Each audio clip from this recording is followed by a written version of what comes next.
For over 2 decades, the disappearance and brutal murder of Melissa Wolfenbarger haunted investigators and her devoted family, remaining a chilling testament to the persistence of unsolved crime. What began as a missing persons case on Thanksgiving Day, 1998, slowly unraveled into a gruesome discovery, a shocking misidentification, and finally, a long-awaited arrest in 2024. This is the story of Melissa Wolfenbarger, a young mother whose life was tragically cut short, and the relentless pursuit of justice that finally brought an alleged killer to account.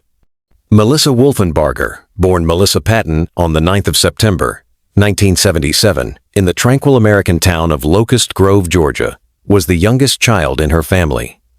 Her older sister, 7 years her senior, played a significant role in her upbringing, assisting their mother from Melissa's earliest days.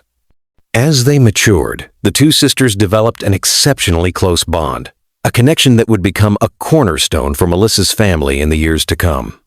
In high school, Melissa met Christopher Wolfenbarger. Their relationship blossomed, and soon after graduating, they exchanged vows. The newlyweds chose to establish their home in a quiet suburb of Atlanta, where Christopher secured employment at a glass manufacturing facility. Not long after settling in, their family began to grow. They welcomed a daughter, followed by a son a short time later. By 1998, a then 21-year-old Melissa dedicated most of her time to caring for her 2 young children, who were just 1 and 2 years old. Despite her youth, she found contentment in her burgeoning family life. Melissa also endeavored to visit her parents and sister as frequently as her new responsibilities and the geographical distance allowed, though such visits became increasingly rare. The Wolfenbarger family had made plans to spend Christmas of 1998 with Melissa's parents. Just a month prior, on Thanksgiving Day, Melissa called her mother, requesting a cherished gift, an old photograph of her grandfather. Her mother lovingly retrieved the desired image and eagerly anticipated the holiday gathering with her daughter and grandchildren. However, when Christmas arrived, Melissa and her children never appeared. Initially, her parents were perplexed, given the long-standing plans.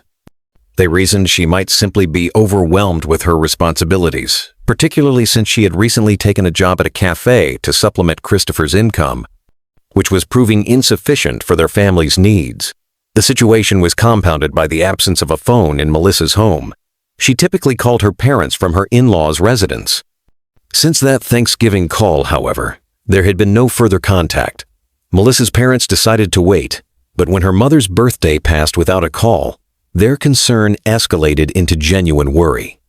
Determined to ascertain her well-being, they traveled to Atlanta to check on her. There, they were met with an unexpected and unsettling sight. Melissa and Christopher's house was completely empty. Neighbors informed them that the family had moved out right after Christmas, but no one knew their new whereabouts. This left Melissa's parents bewildered, unable to fathom their daughter relocating without informing them. Eventually, Melissa's parents managed to contact Christopher through his own parents. The situation grew even more perplexing. Christopher asserted that Melissa had left him in December, claiming she had decided to move to California to begin a new life, abandoning him and their 2 young children. Melissa's parents found Christopher's account incredibly difficult to accept. The idea of Melissa abandoning her 1 and 2-year-old children was inconceivable to them. Furthermore, they were convinced that if she had indeed chosen to leave, she would have contacted them or visited at some point, which never occurred. Despite their profound doubts, Christopher remained steadfast in his narrative, and Melissa's parents were unable to extract any further information from him. They returned home, uncertain of their next steps, but resolute in their determination to find their daughter. Over the ensuing months, their efforts to track her down, reaching out to friends and relatives, proved fruitless. Melissa had seemingly vanished without a trace. In the spring of 1999, Melissa's mother saw a news report that sent a chill down her spine. Atlanta police had found a human head soaked in bleach in a bag within a wooded area. Days later, 4 more bags containing additional body parts were discovered. What immediately struck her was the proximity of the discovery site to Christopher's former workplace, igniting a terrifying fear that the remains could belong to her daughter. However, police later announced that the head had been identified as belonging to a missing man from another cold case, momentarily quelling her deepest fears, but not her underlying unease. By early 2000, Melissa's parents, despite their growing suspicions about Christopher, finally decided to involve the police officially.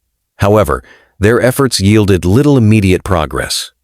Investigators interviewed Christopher, who reiterated his story that Melissa had likely left to start a new life, which explained her lack of contact. Consequently, the police did not actively pursue a missing persons investigation, leading Melissa's parents to become increasingly convinced that something sinister had befallen her. With Christopher at the center of their suspicions, they knew the couple had experienced significant marital strife. Christopher had a history of physically abusing Melissa, causing her to leave him on several occasions and seek refuge with her parents, bringing the children along. Yet each time, he would apologize and persuade her to return. This pattern made Christopher's current passivity even more suspicious. If he had previously gone to great lengths to win her back, why had he made no effort this time? He neither contacted her parents nor reported her missing to the police, seemingly making no attempt to prevent her departure. Another perplexing detail was Christopher's claim that Melissa had left with no clothes, no jewelry, not even her personal documents. Everything about his account seemed incredibly strange, but without police intervention, Melissa's parents felt powerless. For the next few years, there was no sign of Melissa. But in 2003, everything changed in the most shocking and unexpected way. Police were reinvestigating the murder of a woman from 1977, a case that had been cold for 26 years. After reviewing evidence and conducting DNA tests, detectives identified the killer, Carl Patton, Melissa's father. Upon his arrest, Carl Patton offered a deal. He would confess to 3 additional murders in exchange for full immunity for his wife, who had assisted him in the killings. Melissa's mother subsequently agreed to testify against her husband and was granted immunity. According to their confessions, in December 1977, a woman named Mary, who was close to Carl, offered him $15,000 to murder her husband, who had been unfaithful. Mary also intended to collect on a life insurance policy. Carl agreed and enlisted a friend. However, when they approached the target, his lover was present, so they decided to kill her too. They disposed of the woman's body in a river and left the man's body in his car on train tracks, attempting to stage an accident. A month later, Carl informed his wife that his accomplice had apparently divulged details of the crime to his girlfriend, and now he felt it necessary to silence them both. Carl invited the couple to his home, murdered them, and with his wife's assistance, disposed of their bodies by throwing them into a river. She also helped him clean the crime scene and the van used to transport the bodies. Later, Carl confessed to a 5th murder that had occurred 5 years prior to the others, again for hire by Mary, this time to kill her first husband. As a result, Carl Patton was charged with 5 murders, and police immediately suspected his involvement in Melissa's disappearance. However, Carl adamantly insisted he would never harm his daughter and had no connection to her vanishing. Upon further investigation, detectives began to believe Carl was being truthful.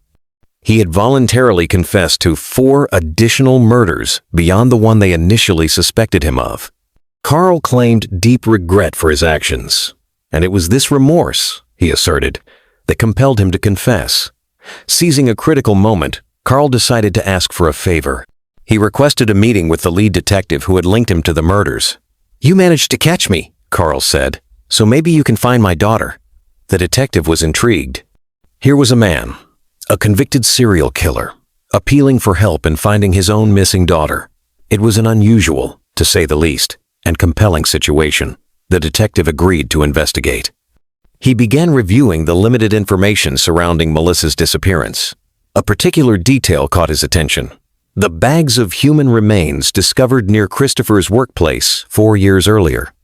At the time, police had presumed the remains belonged to a man, but the detective realized this assumption lacked forensic backing, being merely a guess given the advanced state of decomposition. He decided to have them re-examined and ordered a DNA test, especially since Carl's DNA was already on file. The results confirmed his suspicion. The remains were not those of a man. They belonged to Melissa Wolfenbarger. This breakthrough finally confirmed that Melissa had been dead for several years, not merely missing, and her case was officially reclassified as a homicide. The medical examiner's report indicated that the victim's body had been dismembered using a reciprocating electric saw. Oddly, Melissa's torso was never recovered, despite multiple police searches in the wooded area where the other remains were found. Despite the missing torso, investigators uncovered a significant lead. They delved deeper into Christopher's background and interviewed his former employer at the glass factory where he had worked until Melissa's disappearance. It came to light that Christopher had been fired around the same time for allegedly stealing an electric saw of the very type used to dismember Melissa's body. Melissa's mother also informed police about Christopher's history of physically abusing her daughter, a detail compounded by his existing criminal record. Another peculiar aspect was Christopher's unexplained name change almost immediately after Melissa's death. All of these factors solidified Christopher as the prime suspect in her murder. Police interviewed Christopher multiple times, but he consistently adhered to his original story, though details often shifted. In one instance, he claimed Melissa had a lover and ran off with him. Later, he asserted she intended to sell fake IDs, explaining her silence. Investigators also discovered that shortly after moving from their house, Christopher had left their children to live with his parents, playing a minimal role in their lives thereafter. He visited occasionally, but the children reportedly didn't even recognize him as their father. Unfortunately, none of this provided the solid evidence required for an arrest. Detectives secured a warrant to search the house where Melissa had lived at the time of her death, believing the murder likely occurred there due to the use of an electric saw. They hoped to find blood traces or other evidence. Forensic experts meticulously examined every inch of the house, collecting samples from floors and other surfaces. Regrettably, their analysis yielded no immediate results. Forensic technology at the time was far less advanced than it is today, leaving detectives no choice but to store the collected materials in the evidence warehouse, anticipating a future technological breakthrough. Despite further attempts to find new leads and persuade Christopher to talk, each effort proved fruitless, and the case eventually went cold once more for many years. Meanwhile, Melissa's father, Carl Patton, was convicted and sentenced to 5 life terms plus 20 years in prison. It is worth noting that Mary, the woman who had paid him for 2 of the murders, had passed away in the late 1980s and thus never faced justice for her role. Melissa's mother and older sister relentlessly pushed for the investigation to continue. They worked to maintain media attention on the case and stayed in regular contact with detectives, yet their efforts failed to produce significant progress.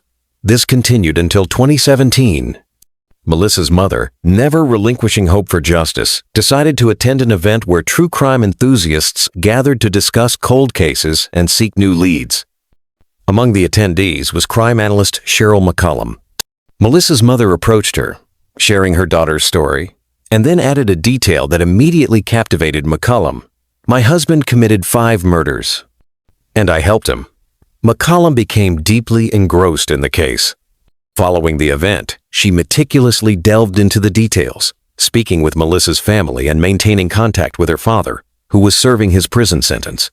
What struck McCollum most profoundly was the apparent concern of a man who had committed 5 murders, seemingly more distressed that his daughter's murder might never be solved. Over the next few years, McCollum amassed all available information, solidifying her conclusion that the most obvious suspect was Melissa's husband, Christopher. Although direct evidence remained elusive, the overwhelming circumstantial evidence left little doubt in her mind. His history of domestic violence against Melissa, his apparent lack of effort to find her after her disappearance, and his subsequent move forward with his life as if nothing had happened. The most damning detail was Christopher's employer accusing him of stealing the exact type of saw used to dismember Melissa's body just before her death. No one in Melissa's family, including her grown children who were now helping McCollum, doubted Christopher's culpability. McCollum also consulted prominent figures in the true crime community, including journalist Nancy Grace and several law enforcement officials. After reviewing all the materials she had gathered, they concurred. Christopher was the most probable suspect.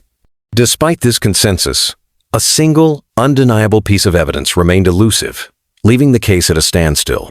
At this juncture, Nancy Grace suggested that McCollum launch her own podcast to draw more attention to the case. Publicity, Grace argued, could often be a crucial factor in unsolved cases, potentially attracting new witnesses who might not realize the significance of the information they possessed, thereby altering the course of an investigation. McCollum eventually decided to embark on the podcast venture, releasing the first episode about Melissa's case in 2023. Since then, she has recorded numerous episodes featuring Melissa's mother and other relatives. While McCollum meticulously presented all the information she had painstakingly gathered over the years, progress in the case remained stalled. This frustrating stagnation continued until April 2024, when the long-awaited breakthrough finally occurred. After McCollum published another episode, a witness contacted her, stating he had stumbled upon the podcast and believed he possessed valuable information. This individual revealed that just before Melissa's disappearance, he had witnessed a serious argument between her and Christopher. The specifics of his account remain undisclosed, as the revelation was recent, and detectives wisely chose to withhold details to protect the ongoing investigation. However, some sources indicate that during this alleged argument, Christopher reportedly threatened Melissa. McCollum relayed this crucial new testimony to the police.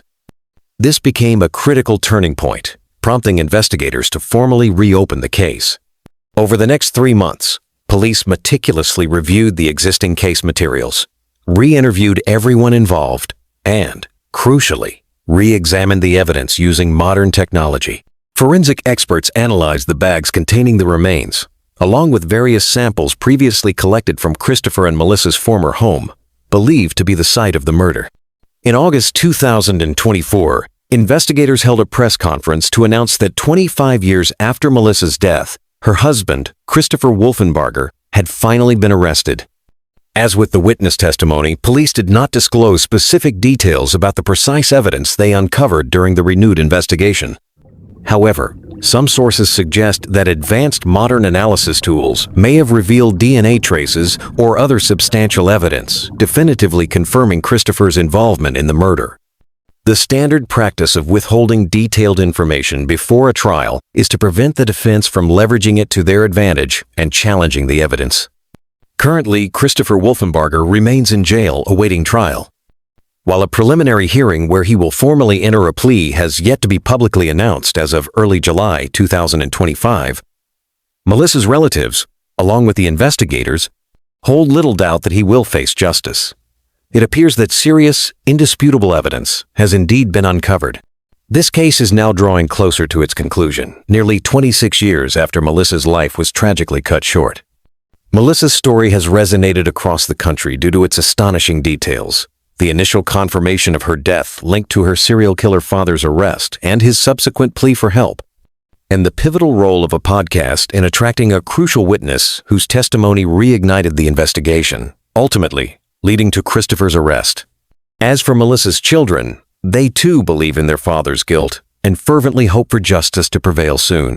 Beyond a guilty verdict, they yearn to learn the full truth and Christopher's motives, a possibility that may only arise if he chooses to confess.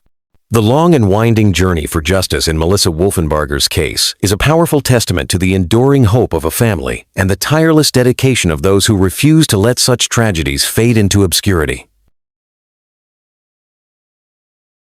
For nearly 4 decades, she remained a faceless victim, her identity lost to time and the chilling brutality of a serial killer.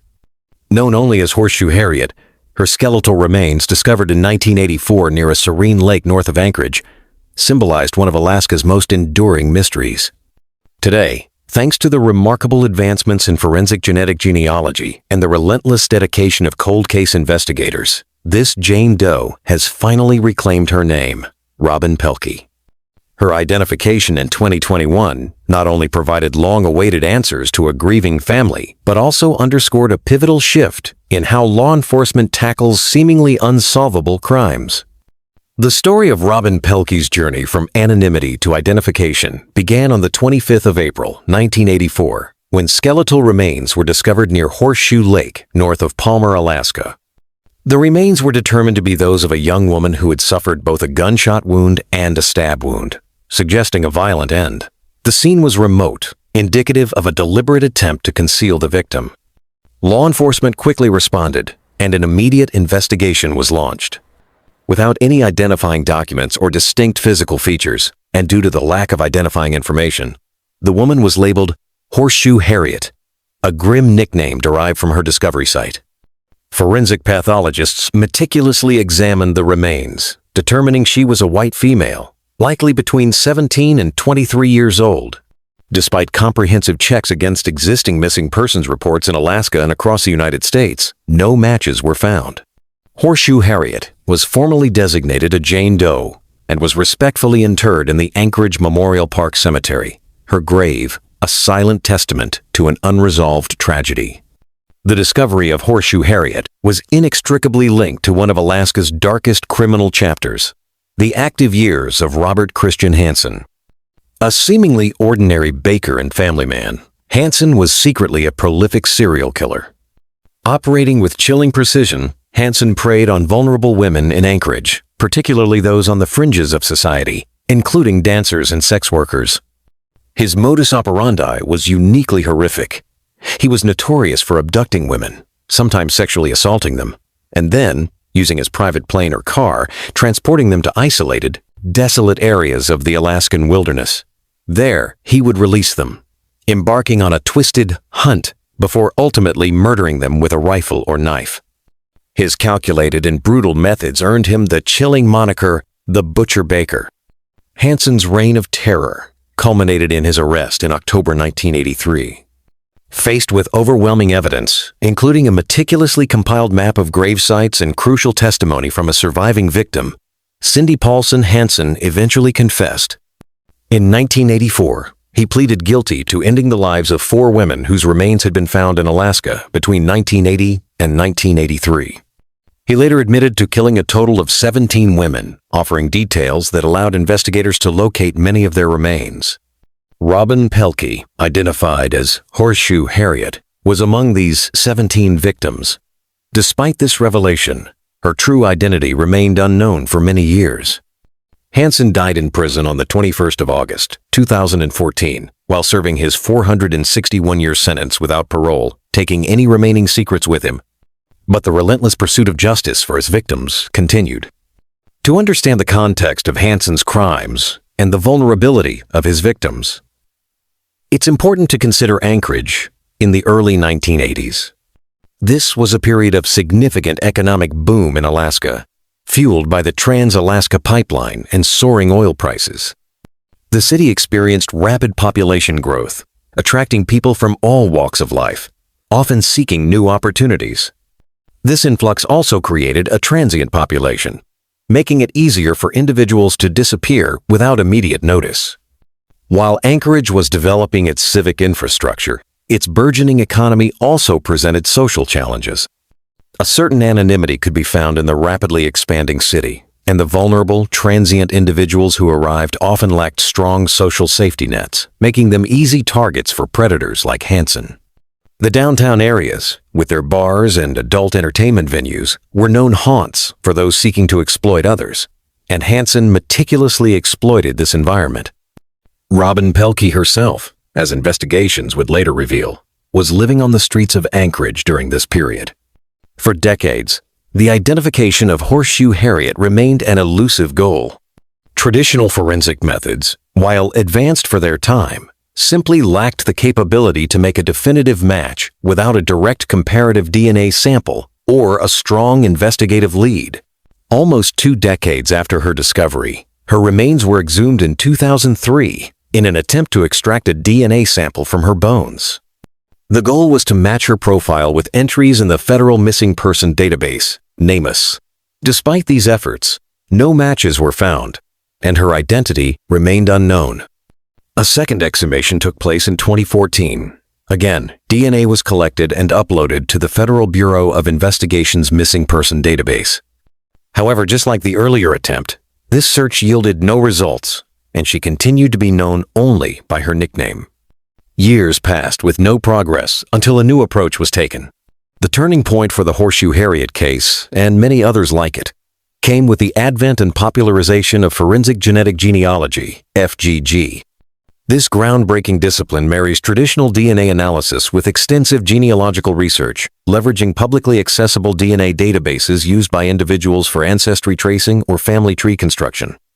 The process involves taking an unknown DNA sample, creating a comprehensive DNA profile, uploading it to public databases, identifying distant relatives, and then constructing a family tree to narrow down potential identities.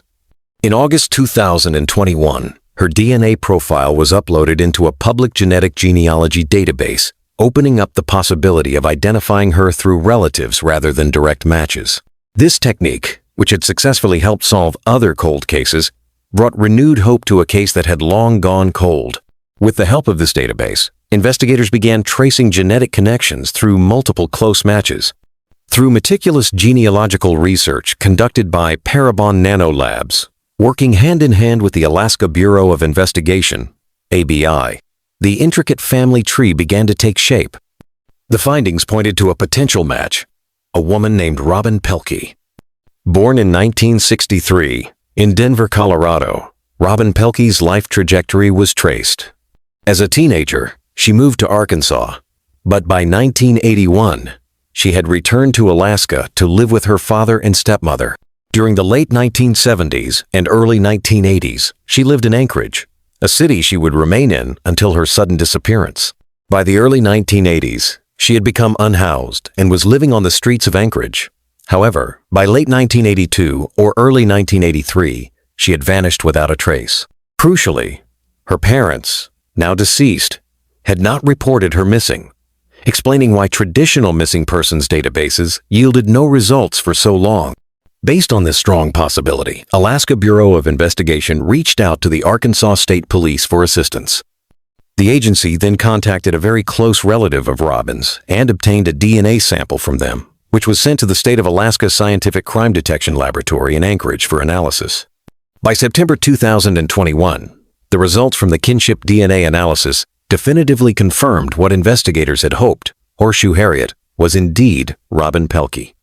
Her surviving family members were finally notified, ending decades of agonizing uncertainty and providing a measure of peace. The identification of Robin Pelkey stands as a powerful testament to the advancements in forensic science and the unwavering commitment of cold case investigators. It highlights how cutting-edge technology, combined with meticulous human effort, can bring justice and answers to families affected by long unsolved crimes.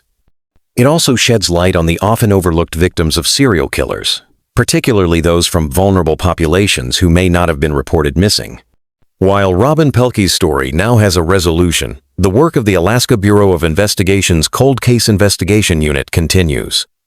One of Robert Hansen's 17 confessed victims, known simply as Eklutna Annie, remains unidentified. Investigators are actively pursuing similar genetic genealogy avenues in the hope of returning her name to her and providing her family with the same closure that Robin Pelkey's relatives have finally found. The success of the Pelkey case serves as both a beacon of hope and a reminder that no victim is truly forgotten, and no case is ever truly closed until every possible avenue for identification and justice has been exhausted.